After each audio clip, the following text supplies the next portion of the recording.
Bueno, en mayo pasado, en el marco de Europa Vive 24, esta convención organizada por el Partido Conservador Vox en España, José Antonio Cast Rist, líder del Partido Republicano y ex candidato presidencial, planteó que actualmente en Chile, y cito, es más pobre, más desigual, más corrupto, más inestable e inseguro. Y en sus críticas a la moneda fue más allá y planteó que el presidente Boric, aparte de ser un presidente woke, como dijo, es un travesti político. Bueno, y que la izquierda radical no cambia, solo se disfraza, a propósito de este tema del travestismo. Ideas emitidas, bueno, desde el extranjero, por José Antonio Cast, hablando además a todo este entramado de la extrema derecha internacional y que repercutieron, sin duda, y reposicionaron en Chile el nombre de José Antonio Cast y todas las aspiraciones presidenciales de este líder cuya biografía y sustento político busca ser dilucidado por las periodistas María José Hinojosa y Javiera González Lira en Cast, este libro que vemos ahí, El Mesías de la derecha chilena, publicado por Planeta. Y hoy nos encontramos con una de sus autoras, ya te lo decía, la periodista María José Hinojosa. Ella fue redactora en CNN Chile, ahora forma parte, del equipo de comunicaciones de PAC, ahí en la municipalidad Pedro Aguirre Cerda, con el alcalde Luis Astudillo. Así que está ahí donde las papas queman y que nos acompaña esta tarde para contarnos lo que fue, junto con Javiera, su proyecto de título universitario en la Casa de Bello. ¿Cómo estás, María José? Bienvenida. Bien, todo muy bien. ¿Y tú cómo estás? Muy bien, gracias por preguntar, colega. Nunca preguntan cómo están. Interesada en la primera pregunta de por qué se les ocurrió y dan un poquito el contexto en el que estaban ustedes y por lo tanto el país para dedicarles el tiempo de trabajo periodístico, de investigación a la figura de José Antonio Cast. O sea, mira, en realidad todo parte aquí en la Universidad de Chile, en la Facultad de Comunicaciones, guiadas por la profesora María Olivia Monkeberg, y era porque nosotras, en primer lugar, habíamos notado que estaba un poco débil el periodismo de investigación como en las nuevas generaciones. Hacía falta un poco de eso, así que quisimos investigar un tema que fuera como cototo y en el contexto de todo lo que estaba sucediendo, tanto internacional como nacionalmente. Estamos hablando año, 2020-2021. Ya. Perfecto. Sí, nosotros llegamos como con una tesis, por decirlo así, de decir así como, creemos que José Antonio Cast le va a ir muy bien en las elecciones presidenciales. Ah, fueron visionarias. Sí, de hecho nosotras dijimos que iba a estar en segunda vuelta y la verdad veíamos con mucho miedo y curiosidad todo el proceso que se estaba gestando, tanto internacionalmente como nacionalmente. José Antonio Cast teje muchas relaciones a nivel internacional, pares con Bolsonaro, Trump, con Vox de España, así que como que veíamos venir que algo así podía suceder en Chile y eso fue lo que nos motivó a hacer la investigación. Y ustedes cuentan en el libro, de hecho, que la relación que tienen con la familia Bolsonaro, José Antonio, data de al menos una década, y particularmente amigo del hijo de Jair, ¿no? Sí. Eduardo.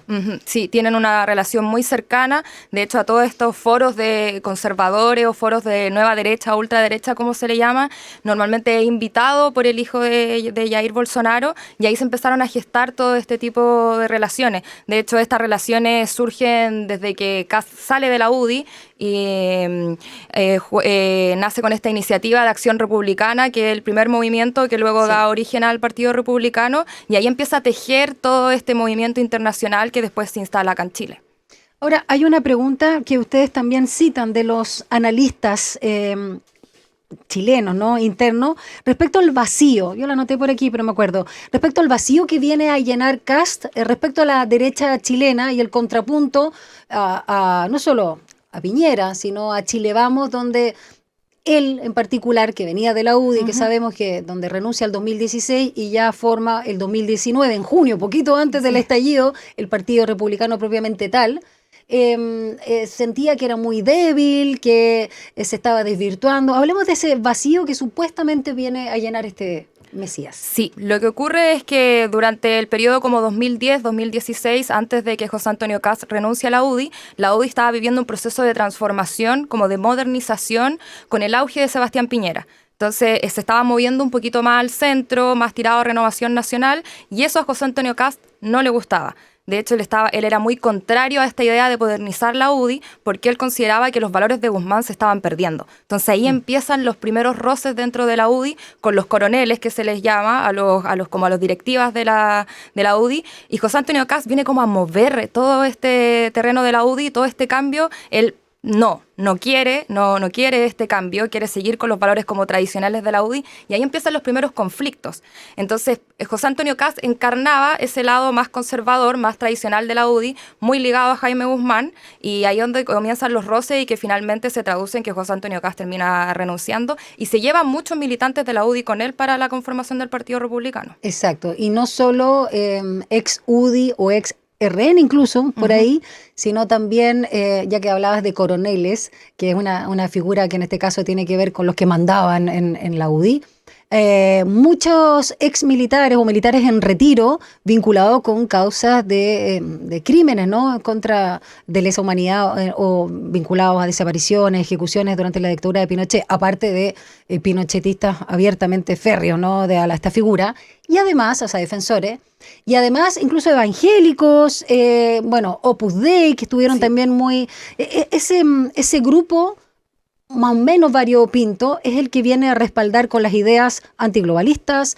antimigración, con el tema de la seguridad muy duro, antiaborto, antidisidencias sexuales. Hablemos de ese ideario que encarna José Antonio Kast, y después te pregunto por el mote del Mesías. Bueno, de hecho parte mucho como esta relación con Bolsonaro, que Bolsonaro tiene esta misma estrategia en Brasil de reclutar a este lado más conservador puro de la nación, reaccionario, a los grupos evangélicos, a los grupos de extrema derecha, casi anarquistas de extrema derecha, y José Antonio Kast replica esa misma estrategia acá. Y a lo que le llamamos nosotros como el vacío que hay en la derecha, que también lo comenta Johannes Kaiser en el libro, sí, es que se sentían huérfanos de un líder que representara los valores como de la derecha pura, dura. Entonces ahí se instala José Antonio Kast, una persona que es de un seno muy conservador, de una familia muy conservadora, es hermano de uno de los gestores más importantes de la dictadura, que es Miguel Kast. Su papá fue un soldado nazi, y además están estos relatos que relacionan también con los crímenes cívico-militares que ocurrieron en Paine. Entonces todas esas características forman a este líder, que es un líder muy reaccionario, muy rebelde dentro de la misma derecha, muy conservador a la vez, pero que también tiene otras aristas que sus mismos ex colaboradores lo denominan como delirios mesiánicos, narcisista. De hecho, de ahí viene el nombre del Mesías de la derecha chilena, porque la gente que después se siente traicionada por él lo recuerda así, como una persona egoísta, narcisista, demasiado obsesionada con la búsqueda del poder. Y de hecho, casi como no diría la reencarnación, porque hubo un momento en que no fue su profesor, pero lo conoció el año 85, por lo que ustedes nos cuentan en la investigación del libro. No es la reencarnación, pero sigue la posta de Jaime Guzmán, o sea, y lo cita constantemente. Sí, de hecho él lo denomina una de sus más grandes aspiraciones, la persona que lo motiva a militar. De hecho, en su primer año de universidad, en la Universidad Católica, José Antonio Kast era caracterizado por ser una persona muy tímida, muy distinto a lo que eran como, por ejemplo, sus familias, que era su papá y su hermano Miguel, que su hermano Miguel se veía dentro de los pasillos de Derecho en la Universidad Católica como un ídolo. Entonces, el primer año que tiene José Antonio Kast en la universidad, en realidad él carga con esta sombra de ser hermano de Miguel Kast, y tiene una personalidad muy tímida, y de hecho algo que también lo relata su esposa, María Pía Adriasola, que el primer tiempo de pololeo fue horrible porque no hablaba, no decía nada, muy tímido, muy callado, que es muy distinto a la persona que nosotros vemos ahora. Entonces toda esa influencia del personaje de Jaime Guzmán empieza a calar bien profundo en José Antonio Kast, y lo que nosotros podemos vislumbrar como con todo su proceso es que él al final quiere como ser como el segundo Jaime Guzmán, y de hecho estuvo a punto de hacerlo porque la última propuesta de constitución era totalmente un sello republicano y era una forma de trascendencia para él, tal vez más importante que la candidatura presidencial. Era un gremialismo 2.0, ya no UDI, a propósito de la génesis. María José, interesante lo que dices de que esta personalidad de José Antonio Kast en la universidad, que estudia además leyes, ¿no?, derecho en la Universidad Católica, aunque no fue alumno, en este caso no le tocó como profe Jaime Guzmán, pero una figura obviamente ahí muy importante, y que va cambiando, y incluso uno lo ve cuando él estuvo en las dos candidaturas y se le veía los debates bastante tranquilo, para muchos operados los nervios, ¿no? Sí. Se manejaba muy bien.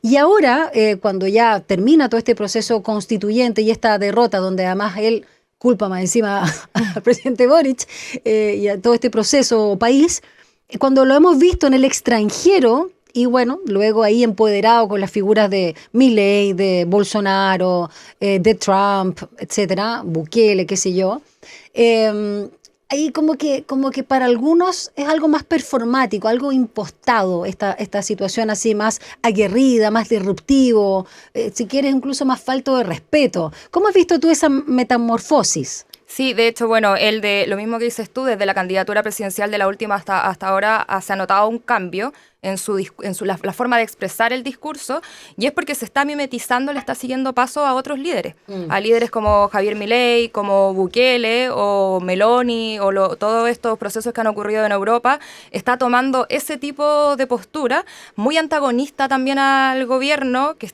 yo considero, la verdad, personalmente, que se está yendo muy al extremo de él ponerse como la solución a una crisis que él caracteriza que existe en el gobierno. Entonces él sería la persona que viene a solucionar esto. Pero el problema ahora es, o sea, para ellos el problema es que al parecer la gente acá ya no le está comprando ese tipo de discurso. De hecho, ahora se ve que en la última encuesta CEP, sí, él es la figura política que más ha decaído en adherencia, y lo mismo el Partido Republicano. Entonces, ¿hasta qué punto puede él como ocupar esta estrategia que tal vez ha servido en otros países, pero que aquí puede que no sea la correcta? Más aún cuando ha perdido el apoyo de líderes muy fuertes como Johannes Kaiser, Gonzalo Lacarrera, Rojo Edwards, que también ellos están levantando candidaturas, sí, y figuras independientes. Claro, y aparte de este partido libertario de Kaiser y todas estas cosas. De hecho, voy a citar algo que ustedes escriben en el libro que me parece muy decidor, en el capítulo de las felonías, ¿no? De los discípulos y felonía. Claro, justamente me parece que tú lo decías, Kaiser, de la Carrera, habla de Kast, José Antonio Kast, como mentiroso, tú lo decías ahí, mesiánico y narciso, porque está además en las buenas y no en las malas, y en este caso también Gloria Navillán no solo se decepciona de José Antonio Kast, sino que además se sintió muy presionada e incluso amenazada por disentir en temas legislativos con el Partido Republicano. O sea, no es solamente Johannes Kaiser, no es solamente Gonzalo de la Carrera, hay otras figuras que avalan esto que dice al final: váyanse para la casa, que yo sigo solito, ¿no? Palabras, sí, como de José Antonio Kast. Ahora, vamos a un tema que me parece que es interesante porque es como la semilla de todo, que es la familia Kast-Rist, y ustedes parten señalando ahí los orígenes que comienzan en los Alpes bávaros. Y tú lo decías, ¿cómo se decía en alemán? Michel. Bueno, ahí el padre, Schindele, Michael Kast o Michael Kast Schindele, bueno, fue parte del ejército nazi, como tú lo decías.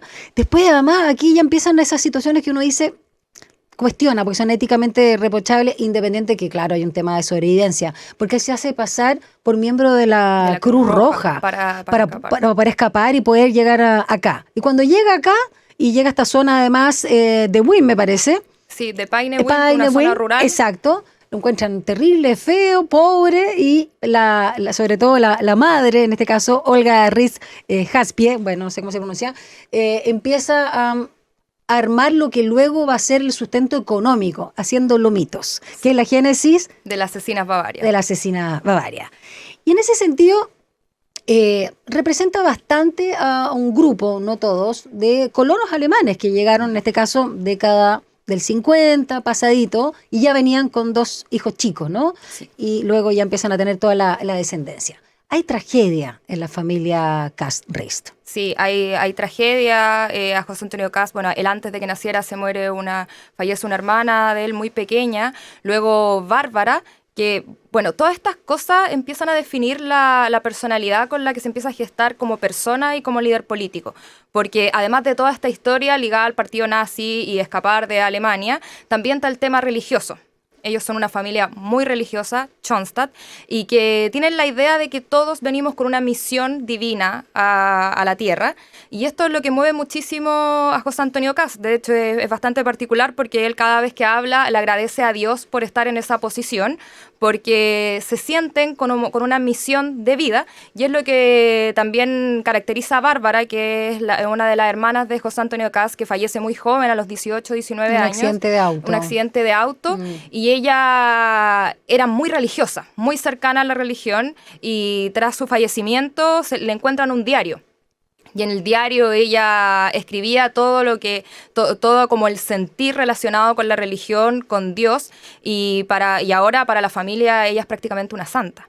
Entonces Cast su semilla empieza a caracterizarse y a confeccionarse a partir de estos hermanos que pasaron antes de él, que es una hermana que es prácticamente una santa para la familia, sí. Miguel, que es un ídolo político para la derecha, para el gremialismo, y ahí, como con esa influencia, es como se empieza a gestar este líder político que es el menor de los Cast. Y Miguel también fallece, en este caso de cáncer al hueso, ¿no? Sí. Y él también quería ser santo. En algún minuto. Incluso va a pedir casi como que fuera por libreto, ¿no? Como por manual, porque dice, su ambición es ser santo también. Sí, de hecho, para sus funerales, Jaime Guzmán se refiere a él como una persona santa, una persona enviada del cielo. Entonces esos son esos patrones que se repiten dentro de la familia, que al final terminan determinando a José Antonio Cast como una persona que considera que tiene una misión en la vida, una misión para Chile, y eso para otros de sus ex colaboradores termina prácticamente carcomiéndolo, porque deja de pensar como en una visión colectiva y es una visión completamente personal de él, como líder, como solución. Claro, y además es absolutamente vertical, ¿no? Porque él es el elegido finalmente, tiene esa concepción.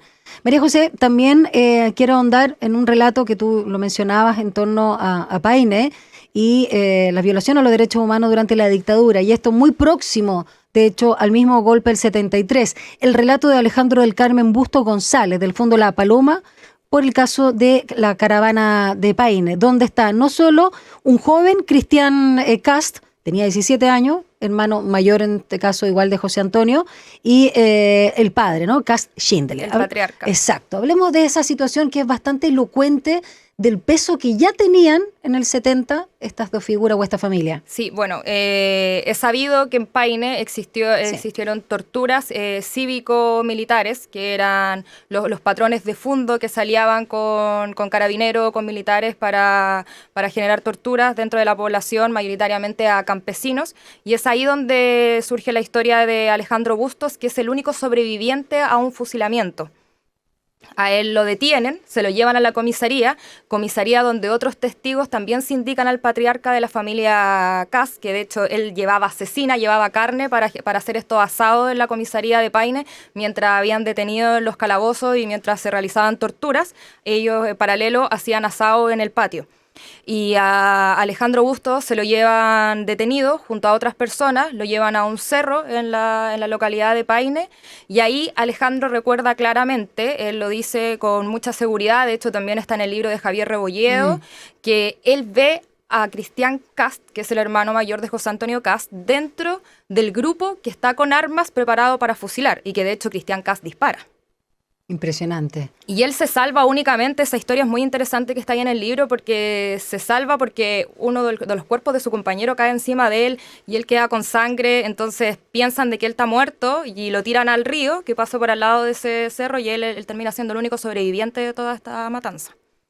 Así que no es solamente el pasado nazi, sino también la injerencia que tuvieron o la simpatía y afinidad con, en este caso, llámese carabineros o militares a partir de esta comisaría, a días del golpe, porque estamos, que esto pasó, parece que el 18. Pasó el 17-18 para Fiestas Patrias del 73. Sí, entonces eso se explica esta postura que tiene Cast en la actualidad. Él nace de un seno ligado a un pasado nazi de su papá en Alemania y luego en una familia que está directamente relacionada con dictadura, no tan solo con los crímenes que ocurren en Paine, sino que su hermano fue uno de los más grandes genios y artífices durante dictadura y uno de los brazos derechos de Augusto Pinochet. Absolutamente. María José Hinojosa, periodista, coautora de este libro, Cast, el Mesías de la derecha chilena, nos acompaña esta tarde en Frecuencia Pública por Radio Usach. Vamos a la música, un breve alto, y ya regresamos para seguir conversando sobre este libro, que es bien importante, ¿no? Conocer de dónde vienen las personas antes de emitir un voto. Vamos y volvemos.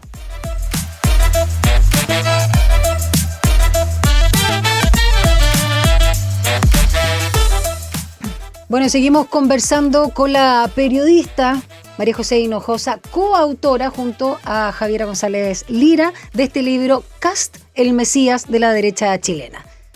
¿Te puedo decir José? Sí. Ya, que me ves más cómodo. Cote, me dicen. ¿Cómo te ves más cómodo? Cote. Cote, ya, Cote. Vuelvo a la pregunta que te hice al inicio, que no sé si fue fuera de micrófono, off the record o al aire, del interés, más allá de lo que tú ya señalabas en relación a la falta de periodismo de investigación. Uh-huh.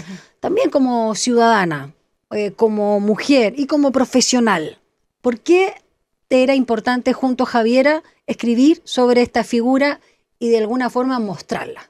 Sí, o sea, yo creo que porque estamos pasando un proceso muy álgido en términos políticos en nuestro país, especialmente durante el 2021, que la situación se polarizó bastante y emergió este líder político que ya era conocido por muchos, pero que emerge como una verdadera como opción presidencial. Y muchas personas desconocían realmente quién era, como que existía afinidad por él, como por este discurso de seguridad, de nacionalismo, pero ¿quién era realmente José Antonio Kast? Nosotros considerábamos que era un tema urgente, no solo por términos de las elecciones, sino que por hacerle, por la misma democracia. La gente necesita conocer por quién está votando, y más aún cuando hay derechos que pueden estar en peligro cuando uno vota por esas personas. Bueno, yo personalmente en mi calidad de mujer me sentía con la necesidad de exponer, de poder contar, de poder investigar quién es esta persona que muchas veces se había referido despectivamente a los avances y a los derechos que habían adquirido las mujeres durante el último tiempo. Quiero preguntarte por una figura clave en este ascenso político que tuvo este parlamentario, ¿no? Que tuvo 16 años ahí en el Congreso, como ustedes también datan, y que es su asesor, que para muchos, no solo de los que salieron de la fila del Partido Republicano, descontentos, sintiéndose traicionados, como decíamos, Kaiser, De la Carrera y Naibellán, entre otros. Bueno, esta figura que era para ellos la figura de facto, el líder de facto del Partido Republicano, en este caso Cristian Valenzuela. Sí, cuéntanos bueno, de él. Cristian Valenzuela, en el libro, los ex colaboradores se refieren despectivamente como Rasputín, que es la persona que le hablaría al oído a José Antonio Kast y que es parte de la conformación ideológica del Partido Republicano. José Antonio Kast con Valenzuela se conocen también dentro del mismo gremialismo a través de la Fundación Jaime Guzmán, entonces estaban muy ligados con estos temas de conformación de una nueva fuerza política mucho más a la derecha de lo que existe en la UDI, y ahora trabajan colaborativamente. Valenzuela trabaja más que nada en el arista ideológica. Y bueno, aquí ocurre mucho... En este centro de pensamiento que tienen, ideas republicanas, sí, ahí. Sí, ideas republicanas. Y bueno, a Cristian Valenzuela lo consignan también mucho en el Congreso, porque él sería la persona que va y les dice a la bancada republicana, esto es lo que tienen que votar, esto es lo que tienen que hacer. Y ahí es donde empiezan los conflictos con algunos parlamentarios, porque a José Antonio Kast no se le puede llevar la contra dentro del Partido Republicano. Sí, es bien en ese sentido, no solo Narciso, como lo decía, por eso era como, él es el partido, él es... El partido muere sin él porque en realidad él es el partido se crea para él, por él, es una forma de darle una catapulta para la candidatura presidencial porque su primera candidatura fue como independiente, sí. Entonces necesitaba un sustento mucho más fuerte, así que el partido nace por eso. Usted, como hoy estamos viendo que la figura de Nicolás Maduro está siendo un problema para no solo la izquierda chilena, sino para el Partido Comunista Chileno. ¿Sientes que en su minuto, porque ahora está en bajada, pero puede emerger en cualquier minuto, José Antonio Kast es el punto incómodo de la derecha chilena o el Partido Republicano? Sí, totalmente. Actualmente yo considero que es un problema mayor más para la derecha que para el centro y para la izquierda. Es la piedra en el zapato. Para la UDI, sobre todo. Para la UDI principalmente, porque además él deja la UDI, entonces los deja descolgados, se lleva a un grupo de personas importantes de la UDI. Entonces, ese es el principal obstáculo para la candidatura de Belín Matei, porque le quita votos, además, le quita los votos de esa militancia, de esa adherencia a la derecha que no se siente tan reconocida con una figura como Matei, o se siente decepcionada de Chile Vamos. Recordemos un poquito el tiempo del estallido social y toda la presión que tuvo el expresidente Sebastián Piñera, que ahora lo recuerda CEP.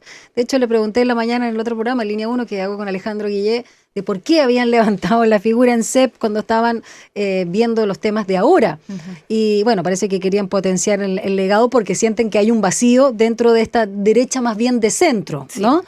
Y recordando que José Antonio Kast, y algo que ustedes también plantean en el libro, trató de fantasma, ¿no?, presidencial o espectro, y que había cedido a las presiones no solo de la izquierda, básicamente que era un pobre tipo que no tenía carácter en ese minuto, en esa coyuntura. Y hoy, ¿cómo sientes tú, cómo ves la relación, si es que hay, pública, o si tú conoces otra fuente, entre José Antonio Kast y Evelyn Matei, de ida y vuelta? Bueno, es verdad, José Antonio Kast fue muy crítico durante el gobierno de Piñera, especialmente en el periodo del estallido social. De hecho, él lo nombraba prácticamente como que era una amenaza y era el culpable de toda la crisis política que estaba sucediendo. Luego se le ve en el funeral de Sebastián Piñera, sí. José Antonio Kast acudió, tuvo una presencia más bien reservada, claro, muy reservada y todo. Pero actualmente yo veo una crisis muy fuerte con Chile Vamos. Es una crisis que se expresa en las últimas elecciones, que se expresa actualmente también en las elecciones municipales, y es porque hay una pelea por quién va a ser la figura que puede llenar ese vacío. Es totalmente lo que sucede ahora. Sucede también que tras bambalinas, hay personajes, ex colaboradores de José Antonio Kast, que creen de que esto es para la foto. Es como para que José Antonio Kast le haga ver a sus adherentes militantes de que él no se relaciona tan estrechamente con Chile Vamos. Pero sí ocurre, y eso también se menciona en el libro, que el episodio en la segunda vuelta, que José Antonio Kast manda a todos los republicanos para la casa, y es como, yo trabajo solamente con Chile Vamos, y de hecho Gonzalo Lacarrera lo comenta en una de las entrevistas que le hicimos, que José Antonio Kast lidera la primera vuelta y luego el comando del Partido Republicano se transformó en un comando de Chile Vamos, que pusieron unos guardias gigantes en la puerta y es como, ustedes no pueden pasar, solo gente de la UDI y de RN. Entonces ahí uno se empieza a cuestionar, y es lo que se cuestionan muchos ex militantes del Partido Republicano, hasta qué punto se ve esta figura crítica de Chile Vamos, si es cuando le conviene o cuando en no. realidad está como, claro, estas ansias de poder, se puede transar. Sí, a propósito también ahí de la traición o la felonía que mencionan. Y lo que está pasando ahora, o las últimas intervenciones, lo que comentaba al inicio, ¿no? Cuando va a mirar la cárcel, ¿no?, en El Salvador, aunque Bukele, tengo entendido que no lo recibe, no se junta con él, cuando está en este tema de como suerte de congreso de Vox y toda la ultraderecha, no sé, la figura de Milei, si tiene un vínculo ahí con José Antonio, no sé si le da pelota en realidad a Milei y a José Antonio Kast, pero ¿cómo sientes tú, y luego también de conocer ya más en profundidad la figura de José Antonio Kast, se está perfilando en relación a esta ultraderecha, y no solo en el discurso, sino de querer imponer, teniendo estos aliados que además arrasaron, aunque sea por voto castigo, en las urnas? ¿Cómo crees que él podría, juguemos a ser pitoniza, podría reposicionarse y llegar en esta próxima carrera presidencial, ¿no?, pensando ya a partir del 2025 al menos, o luego de estas elecciones municipales y de gobernaciones, o sea, de octubre? Yo creo personalmente de que su momento ya fue. Su momento peak, muchos dicen lo mismo, ¿eh? Peak fue en las elecciones 2021. Yo creo que es lo más cerca que va a estar de estar en el sillón presidencial, independiente si sus pares, tanto en América Latina como en Europa, han tenido buenos resultados. Creo que él desperdició la oportunidad que tuvo en la segunda vuelta. Hay teoría al respecto. De hecho, en el libro también se ve que Gloria Navillán, la diputada, dice que no entienden porque hubo un cambio de primera a segunda vuelta, como que él tomó una posición distinta, y eso le atribuyen dentro de las filas republicanas que podría haber perdido. La relación con Milei es bien especial y es bien difusa. No sé nada de eso, porque sí han compartido muchas veces en estos foros conservadores de extrema derecha. Hay hartas fotos en conjunto y todo, pero cuando fue el proceso constituyente, esto nosotros lo recibimos en off, habían resquemores de parte de Javier Milei con la postura que estaba tomando José Antonio Kast en la elaboración de la propuesta de constitucional. Y es algo que también se repite mucho en estos ex colaboradores que se van del Partido Republicano, que es que José Antonio Kast se cambia la chaqueta muy fácilmente. En un inicio, en el primer proceso constitucional. A propósito de travestismo, ¿eh? Sí, por eso es bastante particular que él se refiere al presidente Boric como travesti político, cuando esta investigación demuestra que él es un camaleón político. O sea, en el primer proceso constitucional, él decía que la Constitución no resolvía nada, no resolvía los problemas de seguridad, que era una pérdida de tiempo, una pérdida de dinero, y luego en el segundo proceso constituyente, como tiene este sello republicano en la propuesta, es todo lo contrario. Esto viene a resolver todos los problemas de Chile, y ahí es de hecho donde se quiebra la relación con Rojo Edwards, que fue uno de los fundadores del Partido Republicano. Entonces, yo creo que él tiene más posibilidades de emerger como un líder de ultraderecha a nivel internacional, es muy valorado por sus pares internacionales, pero aquí, como una figura presidencial fuerte, la derecha yo creo que tiene más que nada a Matei en la primera opción. ¿Y sientes que Chile Vamos ahora se está distanciando también de la figura y de Kast a propósito de los recientes dichos en el extranjero? Sí, totalmente. Yo veo que Chile Vamos está tomando una postura un poco más conciliadora, un poco más de centro, alejándose de esto. Como lo hizo Piñera. De estos extremos polarizadores que surgieron después del estallido social, y alejándose, por ende, de José Antonio Kast, que tiene una actitud a veces hasta muy poco cívica cuando se trata de referirse al gobierno en otros países. Considerando, vuelvo a este concepto del voto bronca, que dicen los argentinos, o el voto de castigo, que se dio en Argentina, pero que puede replicarse perfectamente, y lo hemos visto incluso en los plebiscitos, que es algo, digamos, binario, sí o no, o a favor o en contra, rechazo, qué sé yo, sobre una propuesta constitucional, pero se tiñe siempre con el gobierno de turno, y lo hemos visto también con el presidente Boric. Pensando en ese voto que es mucho más emocional, que más que a favor de algo, o de un proyecto, o de incluso de una ideología, o incluso una figura, es en contra de otro, ¿no? Por eso lo del castigo. ¿Para qué, o sea, más bien, para qué tipo de público sientes tú, o que podría ser justamente para esas personas que yo siento que son las menos informadas, incluso podrían ser, que se dicen a sí mismos, que yo creo que no existe, pero apolíticos, conocer a través de este libro la figura de Kast para que sepan finalmente con qué nos vamos a pillar en el caso de que volviese a levantar una candidatura presidencial, sobre todo pensando en lo que pasó en nuestro país vecino de Argentina. Sí, yo creo, bueno, como lo dice, yo creo que esto está dirigido a un público apolítico, al público que cree que estas figuras como duras de la extrema derecha dura, que los ven así como casi como rebeldes, outsiders, que se den cuenta que en realidad él no es una persona completamente outsider, o sea, él nace de un seno político, él nace desde la UDI, no es una persona que emerge desde y los religiosos además, Schenstatiano de outsider nada. Sí, y yo no lo veo, yo actualmente no veo como que tal vez el voto a José Antonio Kast sea el voto a castigo para la gente que se siente decepcionada del gobierno.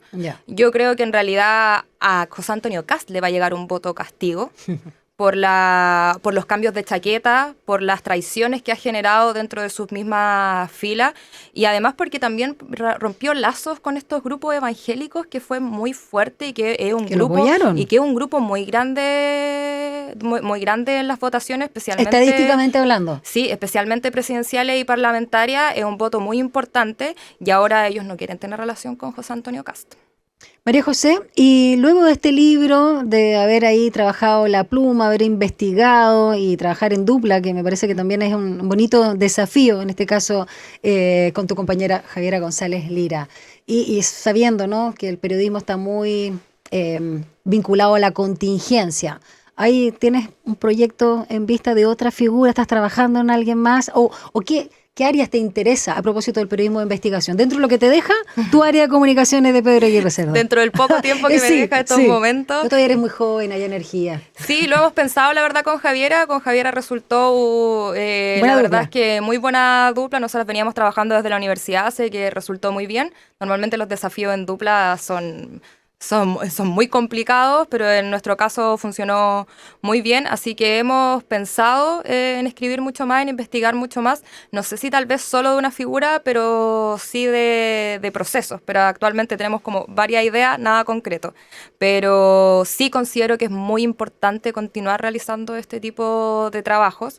De hecho, lo que yo más valoro como de este proyecto es que salió de la universidad y espero que sea como un ejemplo también para las mismas generaciones, tanto de la Universidad de Chile como de otras universidades y escuelas de periodismo, que se puede hacer un trabajo muy provechoso con mucho contenido desde la universidad. Y por último, el dato, no más que freak, baladí, pero que no quiero dejar pasar. ¿Cómo es esto que a José Antonio Cast le encanta a Silvio Rodríguez? Sí. Es de no entender. Qué increíble, sí, dentro de esas particularidades. Es uno de sus cantantes favoritos. Él no solo lo ha dicho en entrevistas, sino que además tiene una playlist en Spotify. Eso lo plantean, sí. Donde está Silvio, es uno de sus... Bueno, ahí se puede ver la dualidad de este personaje, sí, que tal vez no tiene... Que es mucho más que un cantante, Silvio, o sea, es un trovador, revolución cubana, él sigue allá, o sea, no es como que podamos separar las aguas. No es solo un cantante, es un cantante y personaje político. Totalmente, de hecho, fue diputado, ¿no? Fue algo, tuvo ahí un cargo también en el gobierno y claramente cubano es una figura muy vinculada a la izquierda por también, no solo por lo que representa, sí, seamos claros, es muy extraño eso, ¿no? Tal vez ahí se explica esta característica principal que nosotras desprendemos del libro, que es un camaleón político de José Antonio Cast. Exacto. Que las ansias que tiene de poder, esa aspiración demasiado obsesionada de llegar a la moneda, en realidad no tienen un sustento ideológico tan fuerte, sino que están motivadas por muchas emociones y por ende si él puede cambiar de opinión o cambiarse la chaqueta con tal de seguir en esa línea con esas aspiraciones, las va a hacer. Ojo entonces, y todos invitados a leer este libro que nos presenta una de sus autoras, con la que hemos conversado esta tarde en Frecuencia Pública, María José Hinojosa. Estamos hablando de Cast, el Mesías de la derecha chilena, publicado por Planeta. Y sí, eso quería ver qué sello es. No, Planeta nomás, porque quería ver si era Debate. Así que bueno, pero sí, la invitación al debate está luego de conocer en profundidad quién es este personaje político. Muchas gracias, María José. Muchas gracias a ti. Que te vaya muy bien. Chao.